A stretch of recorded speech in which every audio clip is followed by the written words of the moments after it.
This is The Other Bed by E.F. Benson from this collection Night Terrors, The Ghost Stories of E.F. Benson. I had gone out to Switzerland just before Christmas, expecting from experience a month of divinely renovating weather, of skating all day in brilliant sun, and basking in the hot frost of that windless atmosphere. Occasionally, as I knew, there might be a snowfall, which would last perhaps for 48 hours at the outside, and would be succeeded by another 10 days of cloudless perfection, cold even to zero at night, but irradiated all day long by the unflecked splendor of the sun. Instead, the climactic conditions were horrible. Day after day, a gale screamed through this upland valley that should have been so windless and serene, bringing with it a tornado of sleet that changed to snow by night.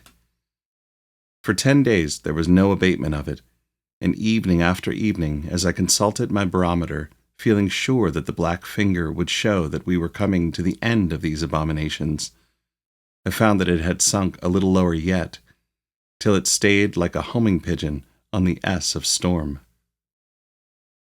I mention these things in depreciation of the story that follows, in order that the intelligent reader may say at once, if he wishes, that all that occurred was merely a result of the malaise of nerves and digestion that perhaps arose from those storm-bound and disturbing conditions.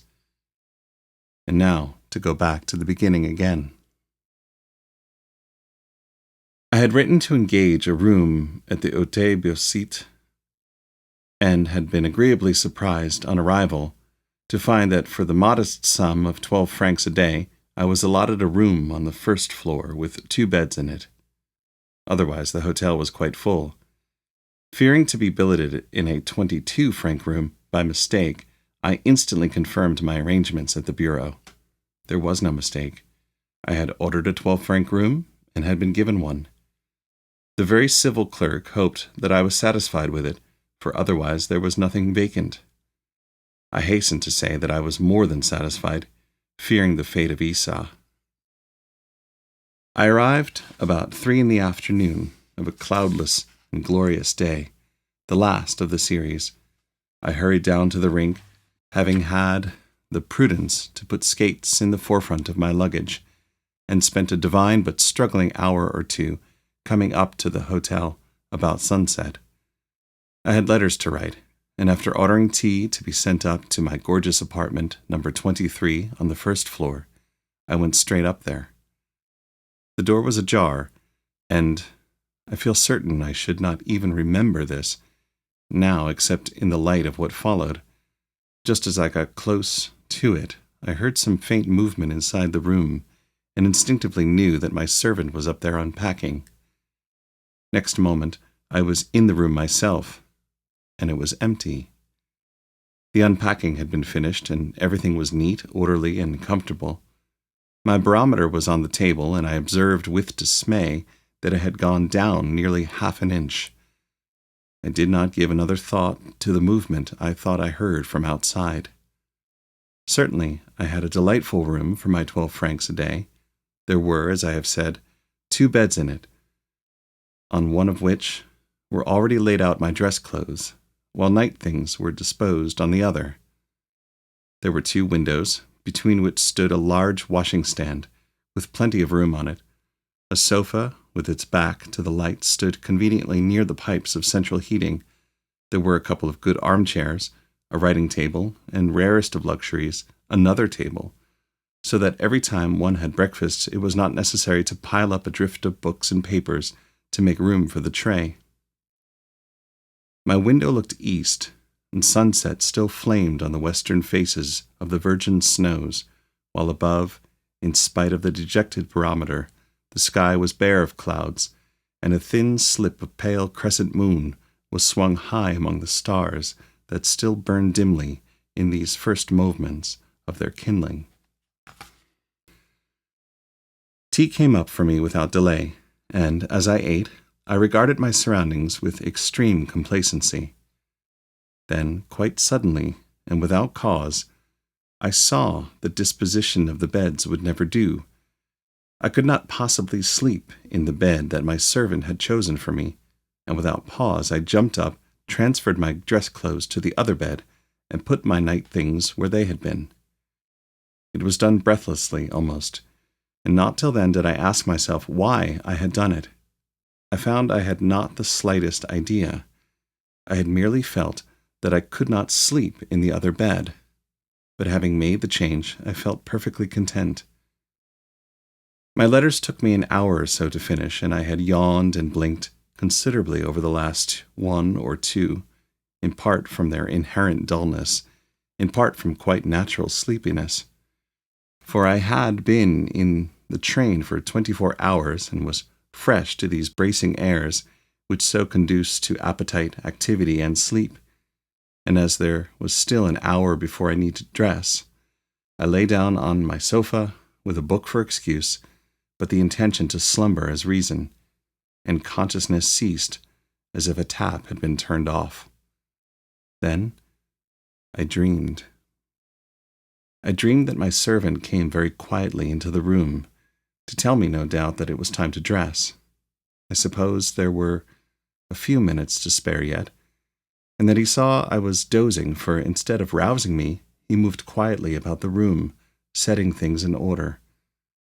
The light appeared to me to be very dim, for I could not see him with any distinctness.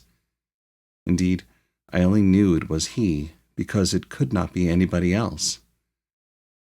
Then he paused by my washing stand, which had a shelf for brushes and razors above it, and I saw him take a razor from its case and begin stropping it. The light was strongly reflected on the blade of the razor. He tried the edge once or twice on his thumbnail, and then to my horror, I saw him trying it on his throat. Instantaneously, one of those deafening dream crashes awoke me, and I saw the door half open, and my servant in the very act of coming in. No doubt the opening of the door had constituted the crash. I had joined a previously arrived party of 5, all of us old friends and accustomed to see each other often, and at dinner and afterwards, in intervals of bridge, the conversation roamed agreeably over a variety of topics, rocking turns, and the prospects of weather, a thing of vast importance in Switzerland and not a commonplace subject, and the performances at the opera, and under what circumstances, as revealed in Dummy's hand, is it justifiable for a player to refuse to return his partner's original lead in No Trumps.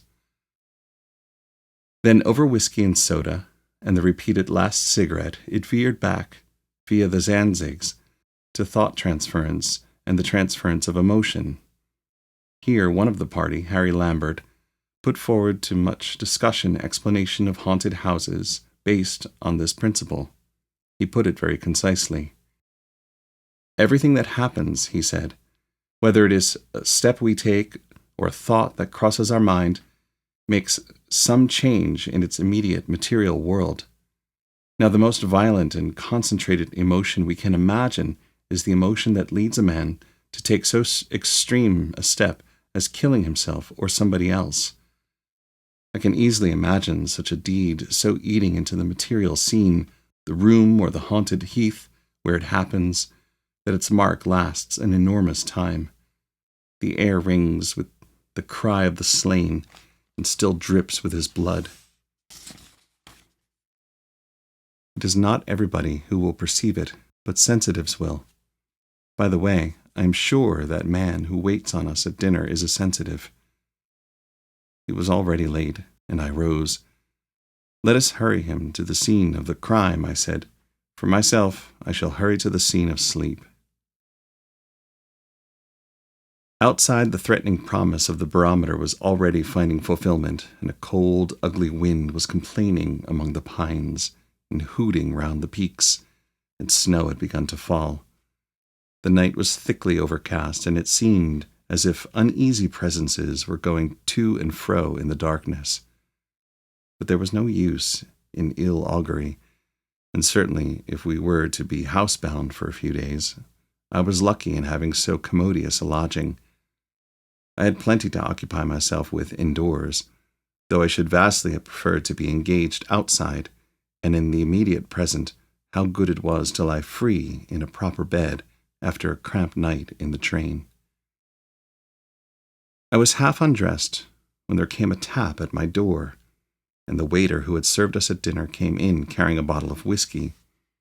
He was a tall young fellow, and though I had not noticed him at dinner, I saw at once now, as he stood in the glare of the electric light, what Harry had meant when he said he was sure he was a sensitive. There is no mistaking that look. It is exhibited in a peculiar in-looking of the eye. Those eyes, one knows, see further than the surface. "The bottle of whiskey from Monsieur," he said, putting it down on the table. "I ordered no whiskey," said I. He looked puzzled. "Number 23, he said. Then he glanced at the other bed. "Ah, for the other gentleman, without doubt," he said. "But there is no other gentleman," said I. "I am alone in here." He took up the bottle again. "Pardon, monsieur," he said. "There must be a mistake. I am new here. I only came today, but I thought—" "Yes," said I. "I thought that number 23 had ordered a bottle of whiskey," he reported. "Good night, monsieur, and pardon." I got into bed, extinguished the light, and feeling very sleepy and heavy with the oppression, no doubt, of the snow that was coming, expected to fall asleep at once. Instead, my mind would not quite go to roost, but kept sleepily stumbling about among the little events of the day, as some tired pedestrian in the dark stumbles over stones instead of lifting his feet. And as I got sleepier, it seemed to me that my mind kept moving in a tiny little circle. At one moment it drowsily recollected how I had thought I had heard movement inside my room. At the next, it remembered my dream of some figure going stealthily about and stropping a razor. At a third, it wondered why that Swiss waiter, with the eyes of a sensitive, thought that number 23 had ordered a bottle of whiskey. But at the time I made no guess as to any coherence between these little isolated facts. I only dwelt on them with drowsy persistence. Then a fourth fact came to join the sleepy circle, and I wondered why I had felt a repugnance against using the other bed. But there was no explanation of this forthcoming either, and the outlines of thought grew more blurred and hazy until I lost consciousness altogether. Next morning began the series of awful days, sleet and snow falling relentlessly with gusts of chilly wind, making any out-of-door amusement next to impossible. The snow was too soft for tobogganing. It balled on the skis, and as for the rink, it was but a series of pools of slushy snow. This in itself, of course, was quite enough to account for any ordinary depression and heaviness of spirit. But all the time I felt there was something more than that to which I owed the utter blackness that hung over those days. I was beset, too, by fear that at first was only vague, but which gradually became more definite until it resolved itself into a fear of number 23, and in particular, terror of that other bed. I had no notion why or how I was afraid of it. The thing was perfectly causeless, but the shape and the outline of it grew slowly clearer, as detail after detail of ordinary life, each minute and trivial in itself, carved and molded this fear, till it became definite. Yet the whole thing was so causeless and childish that I could speak to no one of it. I could but assure myself that it was all a figment of nerves disordered by this unseemly weather. However, as to the details, there were plenty of them. Once I woke up from strangling nightmare, unable at first to move, but in a panic of terror, believing that I was sleeping in the other bed. More than once, too, awaking before I was called and getting out of bed to look at the aspect of the morning, I saw with a sense of dreadful misgiving that the bedclothes on the other bed were strangely disarranged, as if someone had slept there and smoothed them down afterwards. But not so well as not to give notice of the occupation. So one night I laid a trap, so to speak, for the intruder, of which the real object was to calm my own nervousness, for I still told myself that I was frightened of nothing, and tucked in the sheet very carefully, laying the pillow on top of it. But in the morning it seemed as if my interference had not been to the taste of the occupant, for there was more impatient disorder than usual in the bedclothes. And on the pillow was an indentation, round and rather deep, such as we may see any morning in our own beds. Yet by day these things did not frighten me, but it was when I went to bed at night that I quaked at the thought of further developments. It happened also from time to time that I wanted something brought me, or wanted my servant. On 3 or 4 of these occasions my bell was answered by the sensitive, as we called him. But the sensitive, I noticed, never came into the room. He would open the door a chink to receive my order, and on returning would again open it a chink to say that my boots, or whatever it was, were at the door. Once I made him come in, but I saw him cross himself, as with a face of icy terror he stepped into the room, and the sight somehow did not reassure me. Twice also he came up in the evening, when I had not rung at all, even as he came up the first night, and opened the door a chink to say that my bottle of whiskey was outside. But the poor fellow was in a state of such bewilderment when I went out and told him that I had not ordered whiskey, that I did not press for an explanation. He begged my pardon profusely. He thought a bottle of whiskey had been ordered for number 23. It was his mistake entirely. I should not be charged for it. It must have been the other gentleman. Pardon again. He remembered there was no other gentleman. The other bed was unoccupied. It was on the night when this happened for the second time that I definitely began to wish that I too was quite certain that the other bed was unoccupied. The 10 days of snow and sleet were at an end, and tonight the moon once more, grown from a mere slip to a shining shield, swung serenely among the stars. But though at dinner everyone exhibited an extraordinary change of spirit, with the rising of the barometer and the discharge of this huge snowfall, the intolerable gloom, which had been mine so long but deepened and blackened, the fear was to me now like some statue nearly finished, modelled by the carving hands of these details, and though it stood still below its moistened sheet, any moment I felt the sheet might be twitched away, and I be confronted with it. Twice that evening I had started to go to the bureau to ask to have a bed made up for me anywhere, in the billiard room or in the smoking room, since the hotel was full. But the intolerable childishness of the proceeding revolted me. What was I afraid of? A dream of my own, a mere nightmare? Some fortuitous disarrangement of bed linen? The fact that a Swiss waiter made mistakes about bottles of whiskey? It was an impossible cowardice. But equally impossible that night were billiards or bridge or any form of diversion. My only salvation seemed to lie in downright hard work, and soon after dinner I went to my room in order to make my first real counter-move against fear, and sat down solidly to several hours of proof-correcting, a menial and monotonous employment, but one which is necessary and engages the entire attention. But first, I looked thoroughly round the room to reassure myself, and found all modern and solid. A bright paper of daisies on the wall, a floor parquetted, the hot water pipes chuckling to themselves in the corner, my bedclothes turned down for the night. The other bed.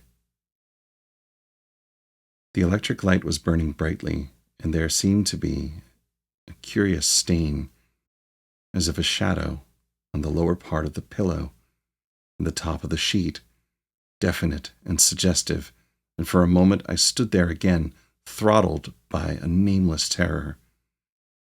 Then, taking my courage in my hands, I went closer and looked at it.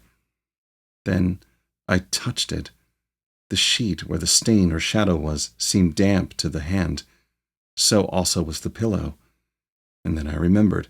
I had thrown some wet clothes on the bed before dinner. No doubt that was the reason. And fortified by this extremely simple dissipation of my fear, I sat down and began on my proofs. But my fear had been this, that the stain had not in that first moment looked like the mere grayness of water-moistened linen. From below, at first came the sound of music, for they were dancing tonight, but I grew absorbed in my work and only recorded the fact that after a time there was no more music. Steps went along the passages, and I heard the buzz of conversation on landings and the closing of doors, till by degrees the silence became noticeable. The loneliness of night had come.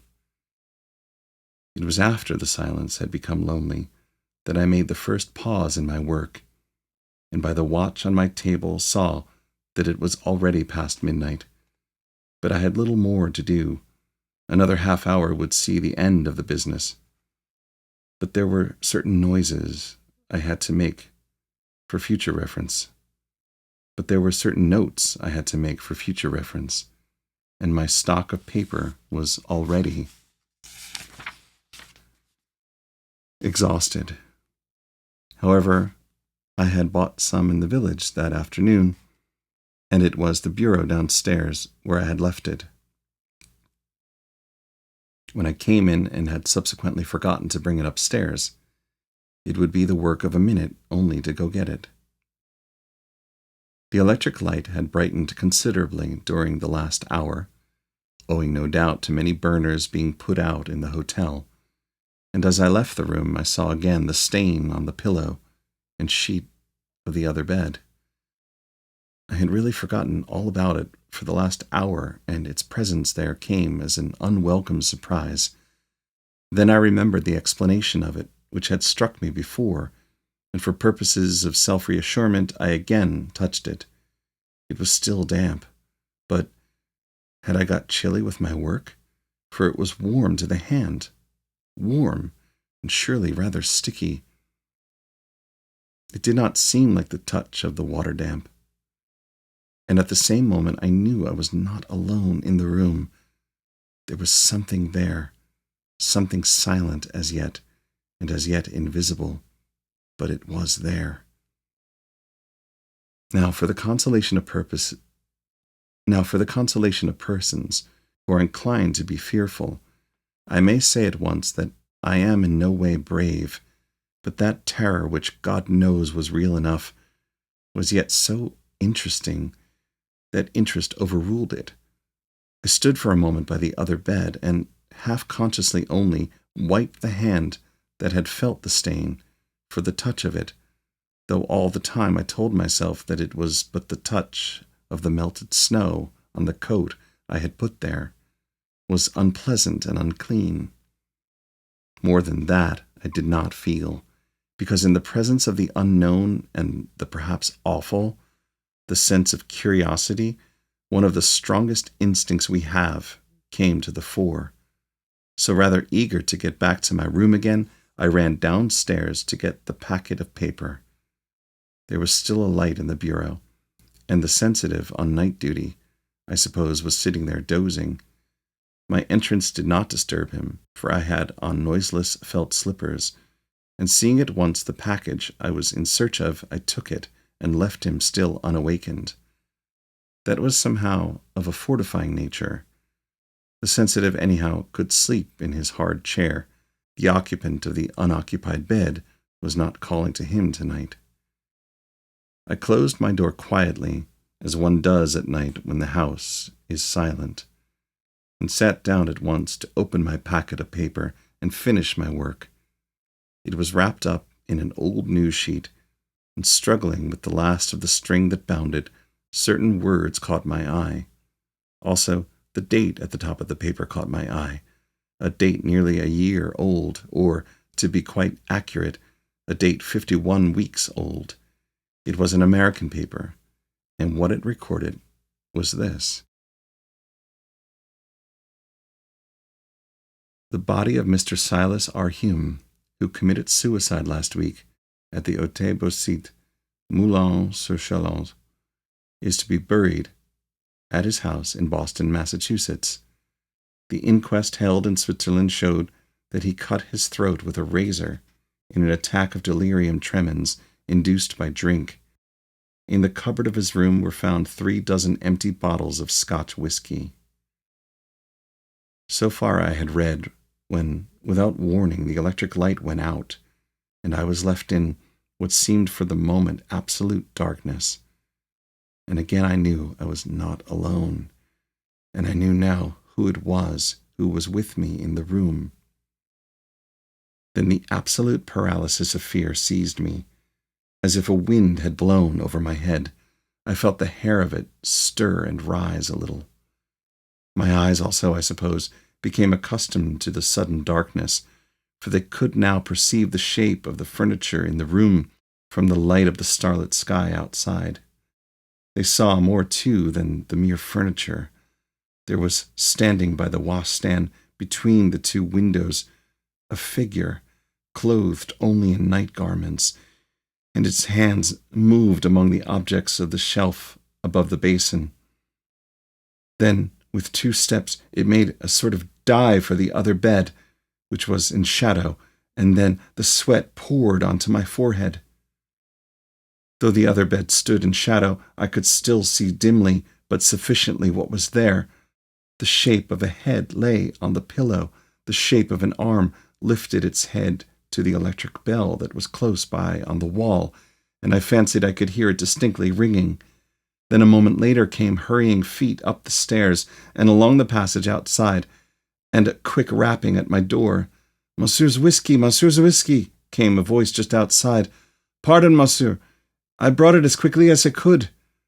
The impotent paralysis of cold terror was still on me.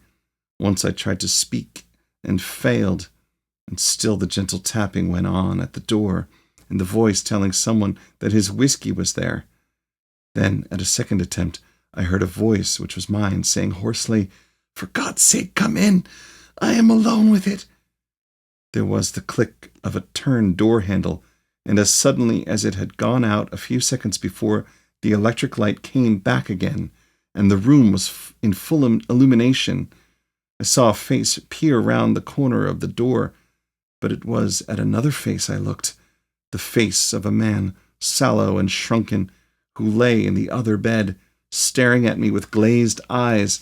He lay high in bed, and his throat was cut from ear to ear, and the lower part of the pillow was soaked in blood, and the sheet streamed with it.